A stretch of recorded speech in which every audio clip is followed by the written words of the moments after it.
Hello and welcome back to Look Movie Recaps. Today we are going to recap a 2019 movie titled Beyond the Law. Please be advised that there will be spoilers ahead. The film begins with two thieves entering a building with their faces masked, firearms in hand, and shooting anyone who gets in their way. They eventually arrive at a room with a man holding a significant sum of money, shoot him, and seize the entire amount of money. Next, the two robbers are talking, and one instructs the other to place the money in the safe and keep his head down. The other, a tiny boy, agrees, and they proceed. The scene shifts to Adair, a mob gangster, in a meeting with one of his workers, Greg. Adair informs him that he knows he is stealing from him, but the only punishment is death. Next, the club kicks out a young boy, Chance Wilson, but he assures the bodyguard that he has connections inside and can offer him money. When Chance gets home, he finds Desmond in his room with someone. Desmond and his companion inquire about the money Chance is left with. Once they are unable to find the money, they start attacking Chance. When he fails to reveal the whereabouts of the money, Desmond eventually shoots him cruelly. In the next scene, a drug dealer is delivering a customer some drugs when a cop approaches and arrests him. When the cop answers the phone, he addresses himself as Detective Muntz. He visits the crime scene and wonders who wanted Chance dead. The scene switches to Frank Wilson, who lives alone outside the city. However, he looks sick and even coughs blood. Suddenly, Swilly and Detective Muntz arrive looking for him. Detective Muntz introduces himself and reveals his difficulty in finding Mr. Wilson. Wilson asks if Detective Muntz is here to arrest him, and he responds negatively. He carries the news of his son's death with him. Detective Muntz informs him en route that he has heard a lot about him as a retired cop. Adair also receives a call about Chance not showing up for work. Wilson visits the mortuary to confirm the identity of his son. Detective Muntz promises to find the killer. Wilson speaks with Swilly at Chance's burial, and expresses his hope that if he could have prevented him from leaving the house, things would be different. When Wilson discovers Charlotte in the churchyard, he approaches her and inquires whether she knows his son. She says that he used to go to the casino to play cards and she works there. She is aware that Wilson and Chance have not communicated in years. One of his employees calls Adair to inform him about Chance's death the previous night. He tells him to conduct a comprehensive investigation into the boy's murder. When Wilson approaches Swilly with a gun, Swilly wonders what he intends to do.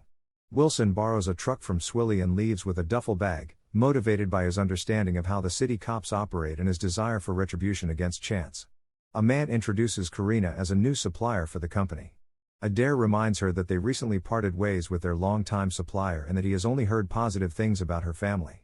Next, we see Wilson seated in a cafe, imagining Chance in the cafe. Ashley, an old friend, approaches him and asks about his son. Wilson tells her that he will discover the murderer and seek justice for his son. He also asks whether she can help him find out who killed Chance. Later, while walking down the road, he meets a man who informs him that Jinx is waiting for him. Jinx, a crook who spent numerous years in prison and holds Wilson responsible for his incarceration, starts a brawl, but Wilson defeats them all. The scene shifts to a landlord asking Wilson why he wants that specific room, to which he responds that someone murdered his child in that room. Upon entering the room, he discovers a photograph of his wife and Chance. He remembers the day Chance left his house, defying his repeated warnings that the city would turn and devour him, but Chance did not listen. Wilson wakes up from his son's nightmare, and his son's phone rings. Desmond is in a club with his gang, having a good time. Suddenly, he receives a call from Chance's phone. It is Chance's father calling to inquire about Chance, but he does not answer. Wilson travels to the casino and meets Charlotte, asking her to tell him everything she knows about his son. She informs him that his son had a habit of playing cards and spending all of his money on them, and that he was receiving threats from the person who demanded money from him. Wilson inquires about Desmond Packard, to which she responds that Chance had a habit of stealing money from him and that everyone in the neighborhood had terrible things to say about him. She bids farewell and departs. Wilson then encounters a man who has known him for many years. When he asks about Desmond Packard, he explains that he is Adair's son. Adair abandoned him because of his unacceptable behavior. He admits to spending time at the Razor Room. Next, Adair tells Desmond that he has done all possible to provide him with a decent existence, but he wants him to quit acting foolishly all the time. Adair counsels him to sever ties with his criminal associates, demonstrate empathy towards others, and strive for positive change. Desmond claims that he is innocent.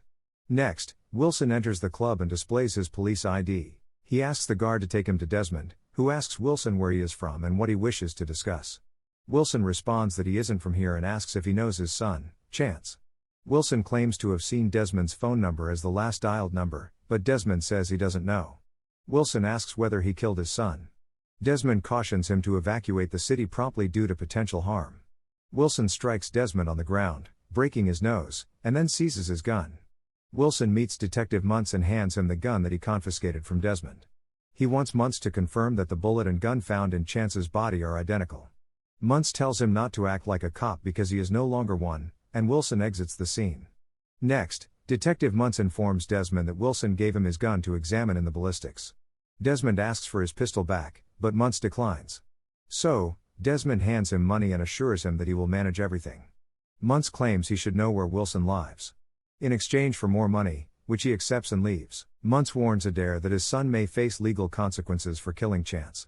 Jinx attempts to tell Wilson something about Charlotte, but Wilson ignores him. Wilson follows Charlotte to her parents' house, believing she took the money. She responds that her intentions were not particularly awful. She adored Chance and wanted nothing more than to be free of the city and her career. He tells her that she should leave because his son died as a result of her avarice, leaving her with his guilt for the rest of her life. Desmond and his father then have a conversation during which his father questions him about why he killed Chance. He informs him that Wilson was the best cop on the force and that he killed his son. Desmond claims he will take care of things, but his father tells him to do nothing. Wilson sees Chance in a nightmare once more and decides to go. Meanwhile, Desmond and his boys arrive at Wilson's house and search everywhere, but they can't find him. Suddenly, a motorist honks, and Desmond looks down to find his car on fire. Muntz then pays Wilson a visit and informs him of the car explosion that occurred. Wilson clarifies that he heard the car honking and requests the results of the ballistics test. Muntz claims they haven't arrived, but he'll be the first to know. Wilson says that he's returning to his place because there's nothing else to do.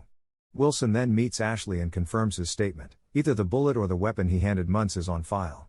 Desmond then inquires at Wilson's residence, but they are unable to locate him. One of them ventures outside to conduct a search. He is hidden in the bushes outside his house where he shoots one of them and retrieves his weapon. He then proceeds to murder each of the other guys one by one until the final one shoots him and informs Desmond of his demise. Next, Wilson lies in a hospital bed with Swilly and Ashley by his side, experiencing yet another nightmare about Desmond and his boys mistreating his son. Muntz approaches them both and introduces himself. He questions them about their knowledge of Wilson's incident and who was involved. Swilly reports that he heard a gunshot and discovered Wilson unconscious. Muntz requests their contact information, and Ashley gives him her phone number. He urges them to call him as soon as Wilson awakens. Muntz updates Desmond on Wilson's condition and assures him that he still has 2 dedicated followers who are looking after him.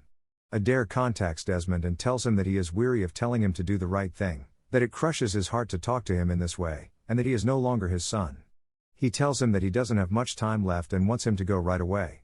Desmond informs his father's bodyguard that the old man can no longer operate the business and advises him to approach the supplier about hiring a new manager.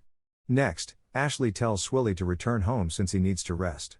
Meanwhile, the bodyguard talks to the supplier and asks her to do something for him without informing the employer or Desmond. Desmond then visits Swilly's home and expresses his gratitude to him for transporting Wilson to the hospital.